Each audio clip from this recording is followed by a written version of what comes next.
আমাকে কেউ একজনে কমেন্ট করেছিল, "তুমি কি ফুল ছাড়া কোনো হেয়ারস্টাইল করতে পারো না? যদি পারো তাহলে ফুল ছাড়া একটা বিয়েবাড়ির হেয়ারস্টাইল করে দেখিও।"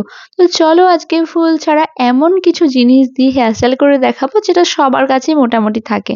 তো তার জন্য চুলটাকে আমি প্রথমে একটা নরমাল পনিটেল করেছি এবং পনিটেলের চুলটাকে দুটো পার্ট করে নিয়ে আমি দুটো বেনুনি করে নিয়েছি এবং পনিটেলের ৪ টে পাশে যেমন আমি ববি পিন সিকিউর করি সেভাবে আগে ববি পিনগুলো সিকিউর করে নিয়েছিলাম।